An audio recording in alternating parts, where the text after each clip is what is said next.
ஒன்னா சேர்ந்து ஆட்டம் போடுவோம். எல்லாருக்கும் உரிமைகள் உண்டு, பாட்டு பாடுவோம்.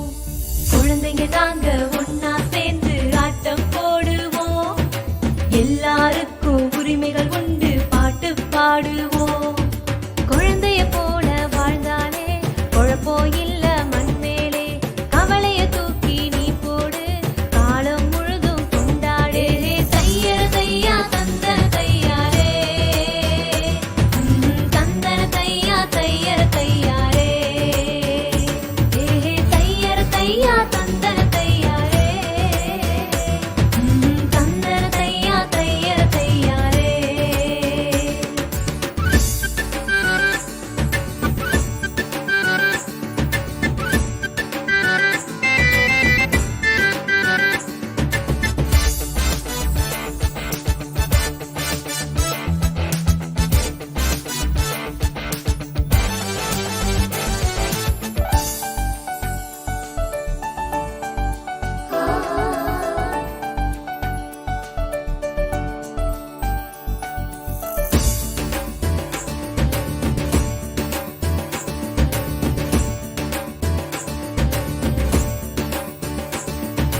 படிக்கிற வயசுல குழந்தைய வேலைக்கு அனுப்பிட வேணாமே. வளரும் பயிர வேரோடு கிள்ளி எரியவும் வேணாமே. கண்டிச்சு வளர்க்கிறதாகவே சொல்லி அடிக்கவும் வேணாமே. பாலியல் வன்முறை தொந்தரவெதுவும் குழந்தைக்கு வேணாமே. நல்ல மதிப்பு மரியாதை பாராட்டு நீங்க குழந்தை எல்லாருக்கும் கிடைக்கணுமே. உடல் உள்ள ரீதியா குழந்தையெல்லாம் ஒரு தொல்லை இல்லாம வளரணுமே.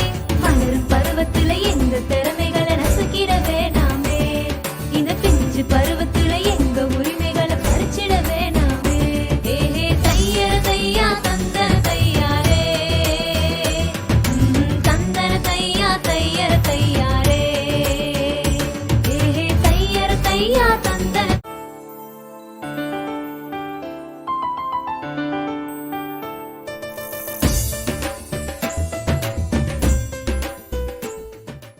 வணக்கம். இன்று நான் உங்களிடம் ஒரு கவிதை மூலம் குழந்தை திருமணத்தை பற்றி கூறுகிறேன், கேளுங்கள். புரியாத வயதில் அறியாத மனிதனும் திருமணம். துள்ளி திரிந்த கால்களும் மெல்ல நடக்கின்றன, விரலி மெட்டி அணிந்ததனால். வெக்கம் இல்லாமல் இருக்கும் வயதில் வெக்கத்தோடு இருக்க வைக்கிறது அவளின் திருமணம். தலை நிமிர்ந்து நடக்கும் வயதில் தலை குனிந்து நடக்கச் செய்கிறது அவளின் தாலிக்கயிறு. அம்மாவிடம் கடை கேட்கும் வயதில் கதை சொல்கிறாள் தன் குழந்தைக்கு அவள் அம்மாவாக. தொட்டி கட்டி விளையாடும் வயதில் தொட்டி கட்டி தாளாட்டுகிறாள் தன் குழந்தையை. பல்லாங்குழி விளையாடும் வயதில் அவள் வாழ்க்கை பாலும் குழியில் விழுந்தது. இவள் சொந்தத்தையே அறியாத அவள் 1000 சொந்தத்தை அறிகிறாள் அவளின் திருமணம் மூலம். கண்கட்டி விளையாடும் வயதில் இவள் வாழ்க்கை கண்கட்டி விட்டது. சத்தமாக சிரிக்கும் வயதில் சத்தம் இல்லாமல் அழுகிறாள் திருமணம் வேண்டாம் என்று. இது என் கவிதை இல்லை, குழந்தையின் வாழ்க்கை என்று கூறி விடைபெறுகிறேன். நன்றி.